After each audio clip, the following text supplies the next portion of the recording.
Yay on the mix. On the 7th of March, I left the beauty. Today it's your birthday.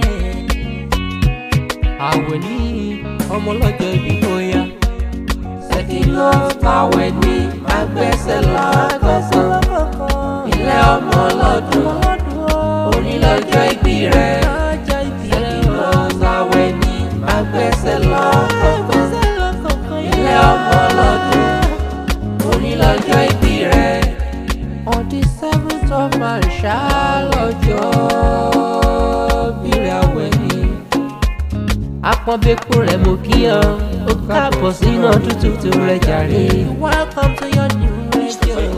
Ọdún rẹ̀ lẹ́kan sí lónìí, jẹ́ ká fọpẹ́ fọ́lọ́run wa. Lákọ̀dí sídìtú múra, falila àmúdú. Alhamdulillahi rabbil alamin, ọpẹ́ ní fọ́lọ́run ọba. Ó ká ọ̀yẹ́ máa wà láyé. Ohun ọ̀rọ̀ ọdún tuntun ọ̀pọ̀ lọ́jọ́ ṣọdún tó kọjá bẹ́ẹ̀ wọ́n dẹ̀ sí mọ́ rárá gbọ́n ọ̀pọ̀ ọjọ́ ló ti rọ̀ àní tí lẹ́dẹ̀ tún fi mú. Ó wà láyé bẹ́ẹ̀ ló wà láyé ara rẹ̀ abọ́ pé kò rẹwájú ọpẹ́ fọlọ́run ọba àmúdáwà ṣùkúrà ọpẹ́ ní fọlọ́run wa tó dáwà sí ìdúgbò. Sẹ́kínà tàwẹ̀ ní agbẹ́sẹ̀ lọ́kọ̀ọ̀kan. Ilé ọmọ lọ́dún, òní lọ́jọ́ ìbí rẹ̀. Ilé ọmọ lọ́dún, òní lọ́jọ́ ìbí rẹ̀. Òní lọ́jọ́ ìbí rẹ̀. Àwẹ̀ ni mo kí ọlọ́ni wá ṣọ́pọ̀lọpọ̀ láyé. Lọ́dúnmọ̀ yẹn sì ká mọ́ gẹ́gẹ́ bí Olúwa ti bẹ̀. Ìgbọ̀dún ọdún kan ni ò ti dájú fún ọ. Dágbà wá dògbò, ó dájú dẹ̀tí.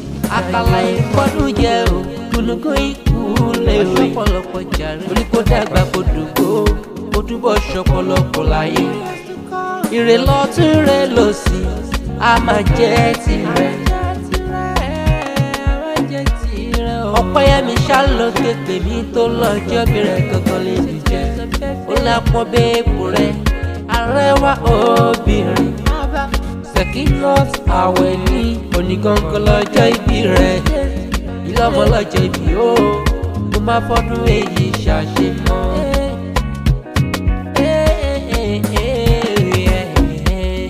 Ọmọ wọn nílùú Ìbàdàn nílùú Olúyọ̀lé ò mú kí ọ dáadáa. Tí ó sọ mú kí ọ jàre. Àjẹkí jẹ́ kára àfikàrà ń fọ́ọ̀rìn mu.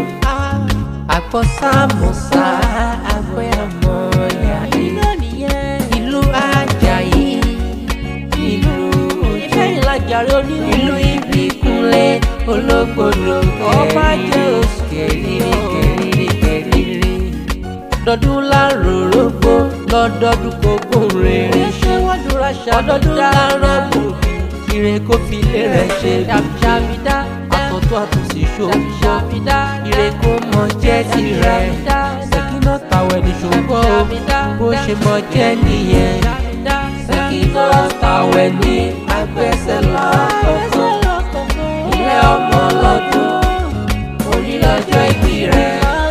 Ilé ọmọ lọ́dún, òní lọ́jọ́ ìbí rẹ̀.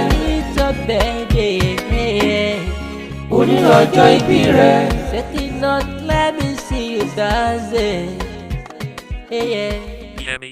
Yay on the mix.